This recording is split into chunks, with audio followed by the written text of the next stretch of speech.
बघा आपण आता नेक्स्ट खूप महत्त्वाची मेथड आपण स्टार्ट करणार आहे. त्या मेथडचं नाव आहे इंटिग्रेशन बाय पार्शियल फ्रॅक्शन. तुम्हाला आठवत असेल फर्स्ट सेमिस्टरला पार्शियल फ्रॅक्शन हा कंप्लीट टॉपिक होता. तर आता टॉपिकची एक मेथड केली या सेमिस्टरला, म्हणजे आपल्याला तो टॉपिक लक्षात असला पाहिजे, कारण त्या टॉपिकचा हेल्प घेऊन इंटिग्रेशन आपल्याला सॉल्व्ह करायचंय. तर आता हा इंटिग्रेशन सॉल्व्ह करायचं म्हणजे याला दोन पार्ट मध्ये डिवाइड होणार.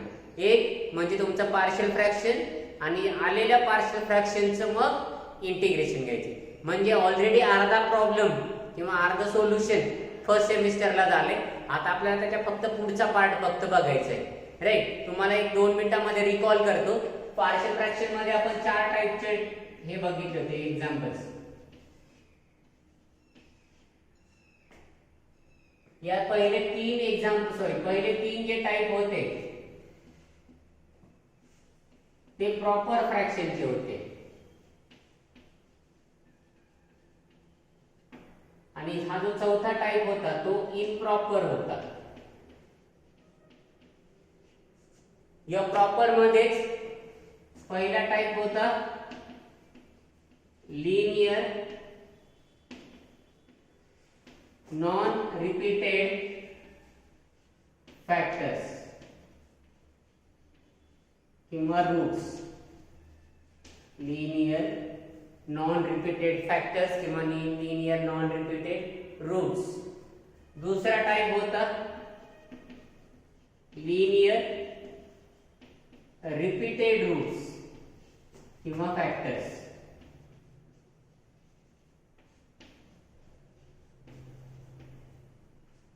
त्याच्यातला थर्ड टाइप होता नॉन लिनियर क्वाड्रॅटिक फॅक्टर्स.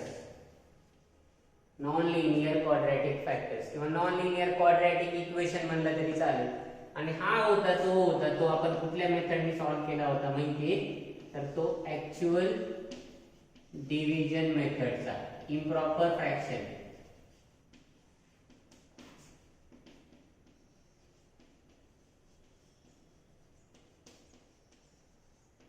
आठवतं का याचे 4 टाइप्स? पहिला टाइप लिनियर नॉन रिपीटेड, म्हणजे डिनॉमिनेटर मध्ये असे रूट्स असतील x, x-1, x-2, एक सगळे लिनियर पॉवर 1 असणारे आणि सगळे एक पण सेम रिपीट झालेला नाही, म्हणजे लिनियर नॉन रिपीटेड.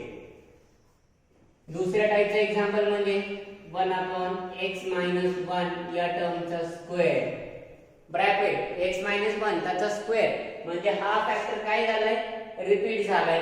तिसऱ्या टाइपचं एक्झाम्पल 1/x * x² + 4 याचे फॅक्टर पडत नाहीत x² + 4. म्हणजे हे एक्झाम्पल पहिल्या टाइपचं, हे एक्झाम्पल दुसऱ्या टाइपचं, हे एक्झाम्पल तिसऱ्या टाइपचं. आणि चौथा टाइप म्हणजे x⁴ डिवाइडेड बाय x³ + 1 याची डिग्री याच्या डिग्री पेक्षा मोठी. तर हे एक्झाम्पल चौथ्या नंबरचं. लक्षात येतं? म्हणजे हा पहिला टाइप, हा दुसरा टाइप, हा तिसरा टाइप आणि हा चौथा टाइप. आता सेम एक्झाम्पल येणार, फक्त इथं इंटिग्रेशनचं सिम्बॉल येणार आणि इथं dx चं सिम्बॉल येणार. इथं इंटिग्रेशनचं सिम्बॉल येणार, इथं dx. इथं इंटिग्रेशनचं सिम्बॉल dx, इंटिग्रेशनचं सिम्बॉल dx. म्हणजे आता ऑलरेडी 50% प्रॉब्लेम आपण फर्स्ट सेमिस्टरला सॉल्व्ह केलाय. 50% या सेमिस्टरला सॉल्व्ह करायचे, म्हणजे त्याचं इंटिग्रेशन कॅल्क्युलेट करायचे. म्हणजे आपल्याला दिलेल्या प्रॉब्लेमला बघा,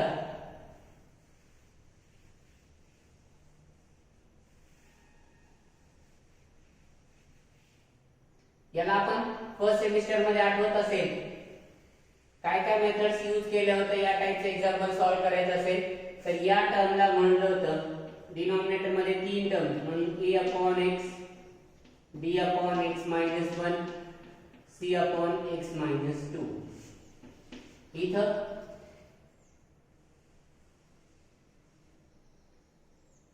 दोन फॅक्टर आहेत म्हणून a/x पण हा फॅक्टर रिपीट झाला एक वेळेला, म्हणून याला लिहितो आपण b divided by x minus 1 आणि c divided by x minus 1 चा स्क्वेअर. रिपीट झाल्यामुळे दोन फॅक्टर्स येतात, म्हणजे डिनॉमिनेटर मध्ये 3 असतील a b c. डिनॉमिनेटर मध्ये दोन फॅक्टर, एखादा फॅक्टर रिपीट झाला तरी सुद्धा a b c. आणि इथं a divided by x plus, आता हा फॅक्टर पडत नाही, हा नॉन लिनियर आहे, क्वाड्रॅटिक आहे, म्हणून इथं तुम्ही यूज करता येणारी term bx plus c divided by x square plus 4. याचे फॅक्टर पडत नाही, याची डिग्री तर 2 आहे, म्हणून दोन कॉन्स्टंट लागतात.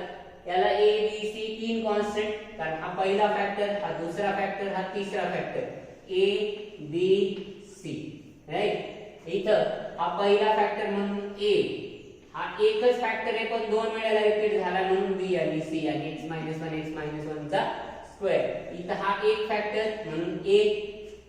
आता इथं हा एकच फॅक्टर आहे पण तो नॉन लिनियर आहे, क्वाड्रॅटिक आहे, म्हणून दोन कॉन्स्टंट लागतात आपल्याला तिथं b आणि c. आणि ऍट अ टाइम लिहायची मेथड bx c.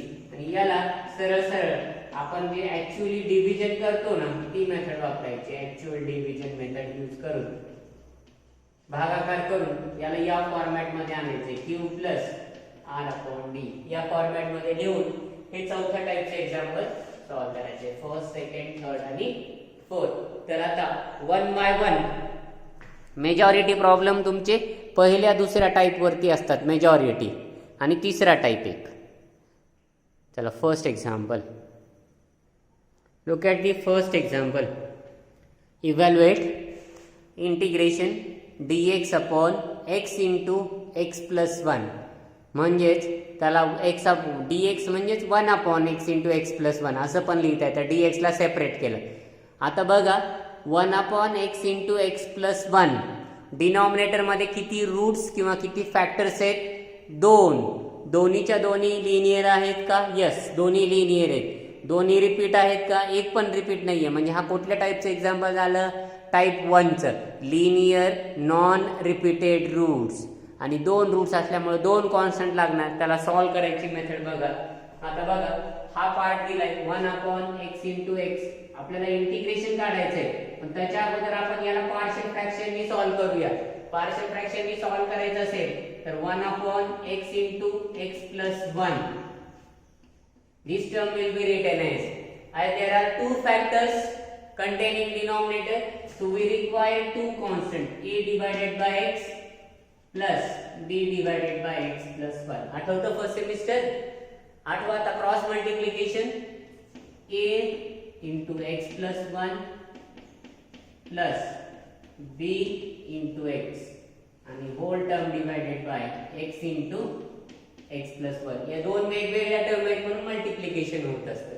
आणि न्यूमरेटर मध्ये divided by x into x plus 1. both the terms are same, both the terms are cancel out. so 1 is equals to a into x म्हणजे ax plus a into 1 म्हणजे a plus bx. Right. x च्या terms collect करा म्हणजे a plus b into x, ax आणि bx plus a. Right. Left hand साइडला only 1 आहे म्हणजे याला लिहिता येतं 0 into x. x ची टर्म अबसेंट आहे म्हणजे 0 आहे. Now comparing coefficients.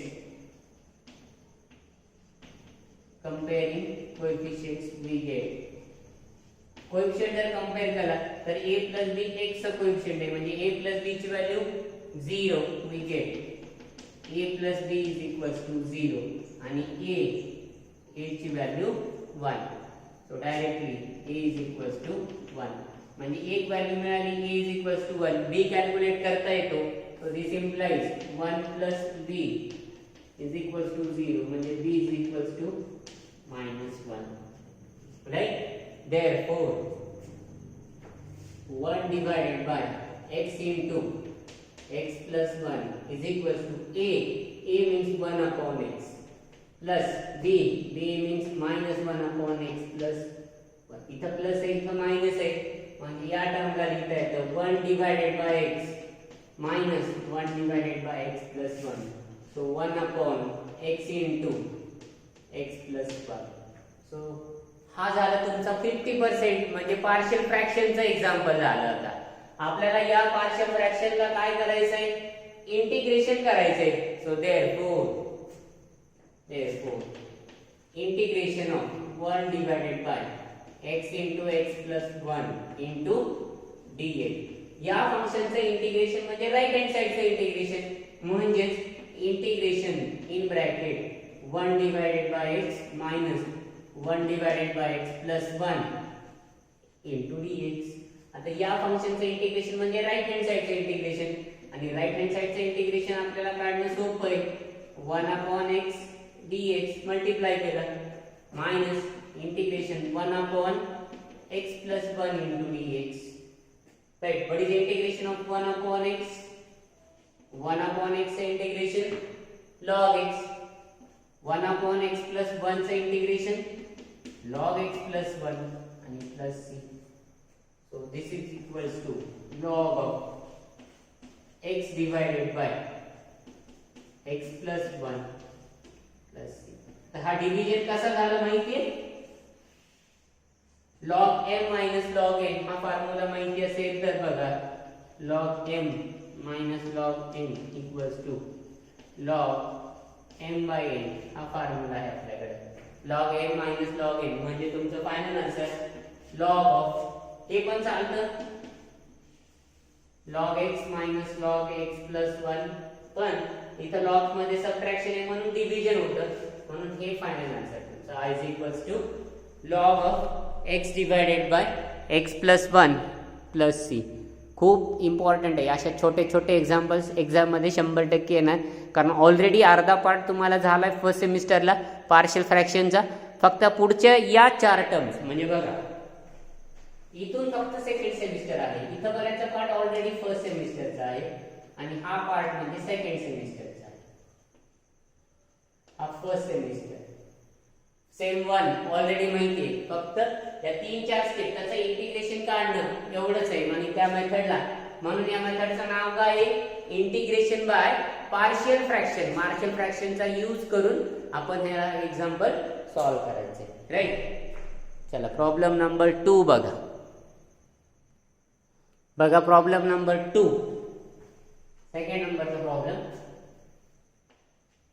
Evaluate integration 1 upon x plus 1 x plus 2. किती फॅक्टर आहेत x plus 1 1, x plus 2 2. दोन फॅक्टरला किती कॉन्स्टंट लागणार 2, कॅपिटल E आणि कॅपिटल B. म्हणजे पार्शियल फ्रॅक्शन इझिली हा प्रॉब्लेम सॉल्व्ह करता येतो. म्हणून 1 divided by x plus 1 x plus 2 एवढीच टर्म घ्यायची. So it can be written as a divided by x plus 1 b divided by x plus 2. चला easily solve करता येतो हा प्रॉब्लेम. ला क्रॉस मल्टिप्लाय करा, a into x plus 2 plus b into x plus 1 divided by x plus 1 x plus 2. Right? LHS 1 divided by x plus 1 x plus 2. both the terms denominator same असल्यामुळं cancel होतो. So 1 is equals to a ने multiply करा, ax plus 2a plus bx plus b. Right, compare करा a plus b into x plus 2a plus b. म्हणजे इकडे x चा coefficient absent आहे म्हणजे 0 into x plus 1. Comparing coefficients we get. Compare केल्यानंतर coefficients आपल्याला दोन व्हॅल्यू मिळणार, a plus b याची व्हॅल्यू 0 आणि 1 is equals to 2a plus b. म्हणजे a plus b is equals to 0, 2a plus b is equals to 1. याला solve करता येतं बघा, प्लस b आहे म्हणजे हा मायनस हा मायनस हा minus, plus b minus b cancel होतो.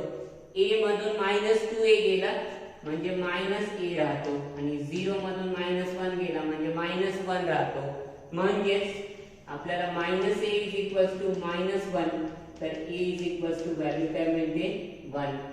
a ची व्हॅल्यू 1, b ची व्हॅल्यू कॅल्क्युलेट करता येते. a + b 0 या इक्वेशन मध्ये ठेवू. सो 1 + b 0 म्हणजेच काय मिळते b -1 व्हॅल्यू मिळते. a ची व्हॅल्यू 1 मिळाली, b ची व्हॅल्यू -1 आहे. So therefore 1/x + 1 x + 2 is equals to a means 1/x + 1 plus b म्हणजे -1 divided by x + 2.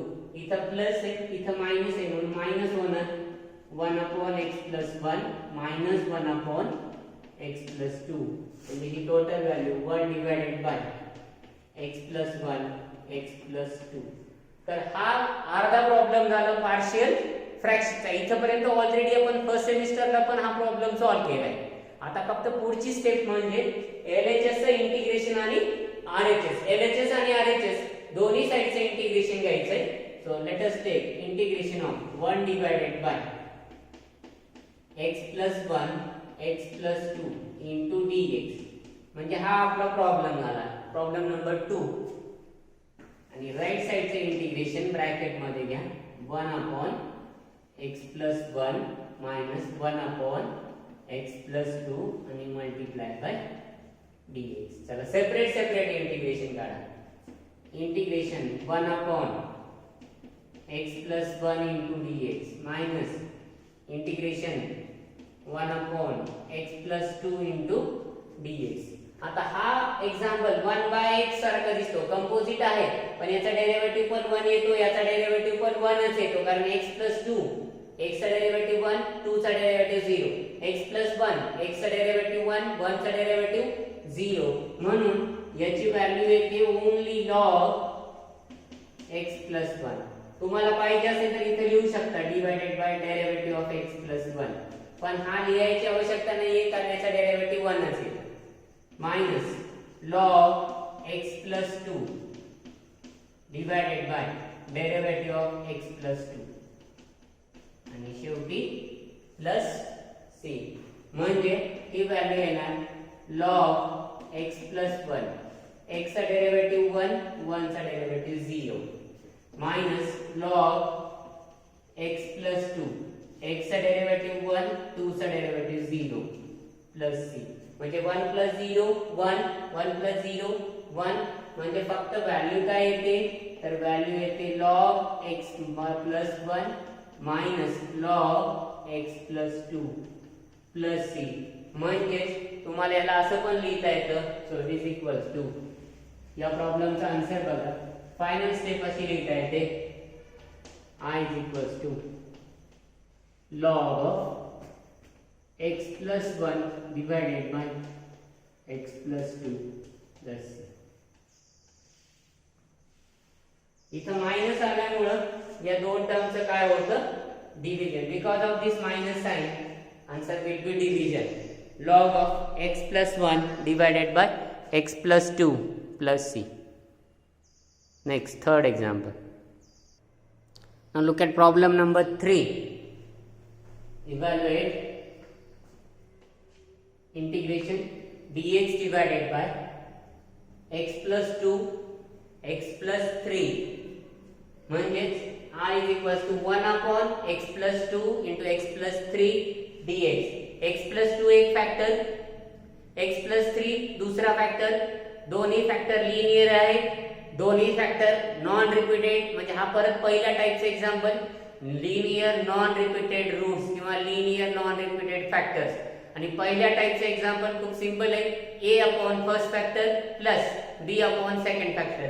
So a/x + 2 b/x + 3 cross multiply a × x + 3 b × x + 2 divided by x + 2 x + 3. He term cancel होते. ax आणि bx या दोन टर्मचं combination 3a + 2b या दोन टर्मचं combination. Left hand साइडला x चा कोएफिशिएंट अबसेंट आहे म्हणून 0 1 आहे. सो कंपेअरिंग कोएफिशियंट म्हणजे a plus b is equals to 0 आणि 3a plus 2b is equals to 1. हे दोन इक्वेशन, पहिल्या इक्वेशनला 3 ने मल्टिप्लाय करून आपण याला 3a plus 3b is equals to 0, 3a plus 2 हा टर्म कॅन्सल होतो. 3b मायनस 2b म्हणजे b, b is equals to 0 minus 1 म्हणजे मायनस 1, म्हणजे b is equals to minus 1. b ची व्हॅल्यू मायनस 1 येते, तर a ची व्हॅल्यू 1 येते, कारण a plus b is equals to 0 म्हणजे a minus 1 is equals to 0, तर a इज इक्वल्स टू 1 म्हणजे a ची व्हॅल्यू 1, b ची व्हॅल्यू मायनस 1, राईट. आलेल्या व्हॅल्यू इक्वेशन मध्ये ठेवलं तर हा तुमचा अर्धा प्रॉब्लेम झाला, 50% प्रॉब्लेम झाला. 50% सोल्युशन, 50% म्हणण्यापेक्षा जर पार्शियल फ्रॅक्शन जर आलं तर 19% तुमचा प्रॉब्लेम सॉल्व्ह झाला. फक्त आता इंटिग्रेशन सॉल्व्ह करायचं आहे, that's it. So therefore integration of 1 divided by x plus 2 x plus 3 into dx is equals to integration of 1 divided by x plus 2 minus 1 upon x plus 3 multiply by dx. separate multiply करा. integration 1 upon x plus 2 into dx minus integration 1 upon x plus 3 into dx. आता हे दोन्ही factor linear आहेत म्हणून याचे integration log x plus 2, x plus 2 चा derivative 1 येतो म्हणून डिनॉमिनेटर मध्ये नाही लिहिलेला आहे मी तो, मायनस याचे इंटिग्रेशन log x plus 3, याचा पण डेरिव्हेटिव्ह 1च येतो कारण x चा डेरिव्हेटिव्ह 1 plus 0, इथं पण 1 plus 0, आणि शेवटी टर्म कुठली आहे प्लस c, म्हणजे तुमचं final answer log of x plus 2 divided by x plus 3 plus c.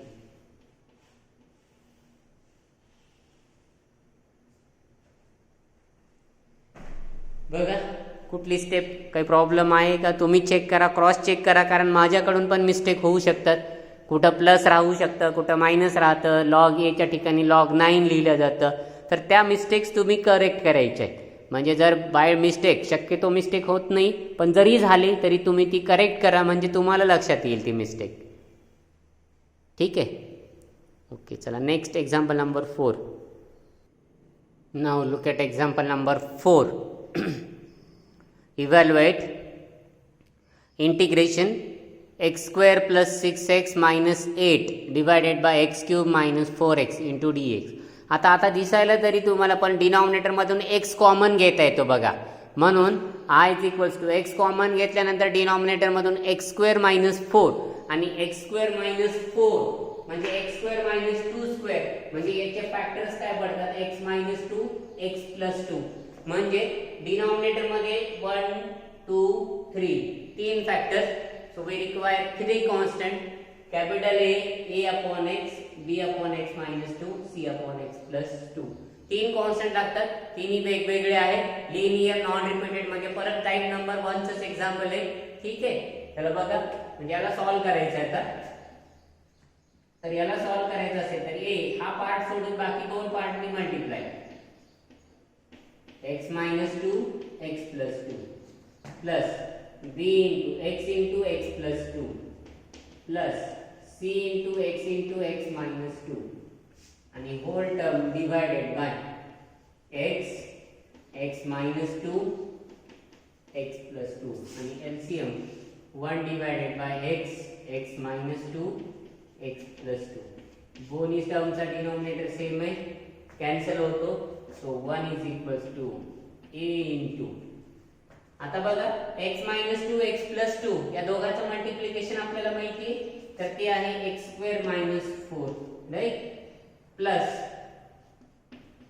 b into x ने मल्टिप्लाई करा x square plus 2x plus c into x ने मल्टिप्लाई करा x square minus 2x, म्हणजे परत a ने multiply करायचंय. 1 is equals to, sorry 1 नाही, इथं काय येणार x square plus 6x minus 8, कारण न्यूमरेटर 1 नाहीये, x square plus 6x minus 8 म्हणजे LCM x square plus 6x minus 8 x square plus 6x minus 8 a ने मल्टीप्लाई करा a x square minus 4a ही झाली पहिली term plus b x square plus 2bx right plus c x square minus 2cx right म्हणजे बघा आता काय काय terms मिळतात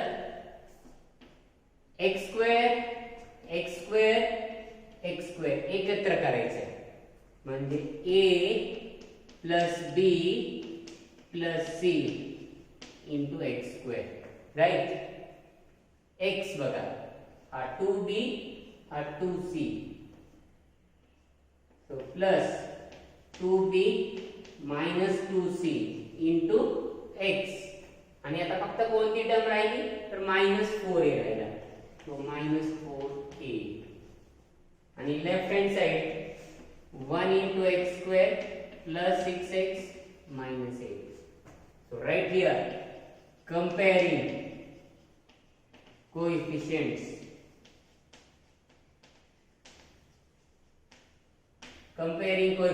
काय मिळते बघा a plus b plus c याची value 1 so right here a plus b plus c is equals to 1 2b minus 2c 2b minus 2c is equals to 6 आणि -4a तीसरा -4a is equals to -8 -4a is equals to -8 तर याच्यावरून आपल्याला लिहिता येतं a is equals to -8 divided by -4 म्हणजेच 2 म्हणजे a ची व्हॅल्यू 2 मिळते a is equals to 2 आलेली व्हॅल्यू या इक्वेशन मध्ये ठेवून त्याला सॉल्व करा म्हणजे याला लिहिता येतं 2 plus b plus c is equals to 1 so this implies b plus c is equals to 1 minus 2 1 minus 2 म्हणजे -1 म्हणजे b plus c is equals to -1 हे इक्वेशन 1 2 3 आणि हा 4 म्हणजे आता आपल्याला ह्या एका इक्वेशनला b plus c is equals to 0 आणि हे एक equation 2b minus 2c is equals to 6 तर 2b minus 2c is equals to 6 याला असं लिहिता येतं b minus c is equals to 3 2 ने डिवाइड करता येतो 2 2 2 cancel b minus c is equals to 3 म्हणजे b minus c is equals to 3 आणि b plus c is equals to 1 -1 म्हणजे याला सॉल्व करता येईल b minus c is equals to 3 आणि b plus c is equals to -1 इथे हा -1 plus आहे म्हणजे सरळ डायरेक्ट प्लस करायचं आता साइन चेंज करायचं नाही -c plus c cancel b plus b म्हणजे 2b 3 minus 1 म्हणजे 2 so this implies 2b is equals to 2 so b is equals to 2 divided by 2 आणि 2 divided by 2 म्हणजे किती येते b is equals to 1 आलेली b ची व्हॅल्यू या equation मध्ये ठेवा कोणते ठेवले तरी चालेल या ठेवलं तरी चालेल ठीक आहे या ठेवा म्हणजे बघा b plus c is equals to -1 आहे म्हणजे this implies b plus c is equals to -1 equation आहे b ची value 1 1 plus c is equals to -1 c is equals to -1 -1 c is equals to -2 म्हणजे आपल्याला तीन व्हॅल्यू मिळाल्या a is equals to 2 b is equals to 1 c is equals to -2 त्या आलेल्या तिन्ही value वरच्या इक्वेशन मध्ये पुट अप करा आणि त्याचे इंटिग्रेशन सॉल्व करा मी आता रब करतो काही पार्ट बघा आपल्याला a ची व्हॅल्यू 2 आली b ची व्हॅल्यू 1 आली c ची व्हॅल्यू -2 आली तर इथे व्हॅल्यू ठेवून द्या म्हणजे a ची व्हॅल्यू 2 म्हणजे हा 2 डिवाइडेड बाय x होणार b ची व्हॅल्यू 1 म्हणजे हा 1 डिवाइडेड बाय x -2 होणार आणि c ची व्हॅल्यू -2 डिवाइडेड बाय x 2 तर याला मॉडिफाय करते so it is nothing but it is 2 divided by x 1 divided by x -2 हा प्लस आणि मायनस म्हणजे minus 2 divided by x 2 right म्हणजे x² + 6x minus 8 divided by x into x minus 2 x plus 2. तर हा झाला partial फ्रॅक्शनचा भाग. आता फक्त या टर्मचं काय करायचंय, इंटिग्रेशन, LHS आणि RHS चं integration. Therefore integration of x square plus 6x minus 8 divided by x into x minus 2 x plus 2 into dx is equals to integration of bracket 2 divided by x 1 divided by x minus 2 2 divided by x plus 2 आणि multiply by dx. प्रत्येक टर्मचं separate integration घ्या. so it is equals to integration 2 by x dx plus integration 1 by x minus 2 dx minus integration 2 divided by x plus 2 into dx. पहिल्या term मधून 2 common घेता येतो. so right 2 into integration of 1 upon x dx plus integration 1 by x minus 2 into dx minus 2 बाहेर घेतला 1 by x plus 2 into dx. Right. आता बघा काय value येते या टर्मची. so it is equals to 2 into what is the integration of 1 upon x 1 upon x चे integration काय येतं log x 2 into log x plus या टर्मचे इंटिग्रेशन काय येणार log x minus 2 divided by derivative of x minus 2. x minus 2 composite आहे पण x minus 2 चा डेरिव्हेटिव्ह पण 1 येतो म्हणून डिनॉमिनेटर मध्ये नाही लिहिला तरी चालतो. मायनस 2 into हा टर्म पण log x plus 2 आणि शेवटी प्लस c. राइट. याला अजून मॉडिफाय करता येतं. ठीक आहे. तर i is equals to 2 into log x plus log x minus 2 minus log x plus 2 plus c. आता याच टाइप वरती कारण ए बी सी तिन्ही व्हॅल्यू काढायचे, आलेल्या व्हॅल्यू ठेवायचे आणि त्याचं इंटिग्रेशन काढायचंय. ओके. त्याच्यामुळं पार्शियल फ्रॅक्शन ही मेथड इम्पॉर्टंट आहे. तर या मेथडचे काही एक्झाम्पल देतो असाइनमेंटसाठी. सॉल्व करा, प्रयत्न करा. हे बघा असाइनमेंट दिली तुम्हाला 4 एक्झाम्पल्स आहेत. चारीच्या चारी एक्झाम्पल्स प्रयत्न करा सॉल्व करायचा. जेवढे जमतील तेवढे सॉल्व करा. जे नाही आले ते आपण विचारा, मला क्वेश्चन्स विचारा, डाऊट्स विचारा, कॉल करून विचारा, कुठल्याही वेने विचारा म्हणजे तुम्हाला तुमचे डाऊट्स क्लिअर होतील. ओके. चला वी विल स्टॉप. राहिलेले याच्या मेथड्सचे काही प्रॉब्लेम्स आहेत ते नेक्स्ट व्हिडिओमध्ये मी पाठवेन.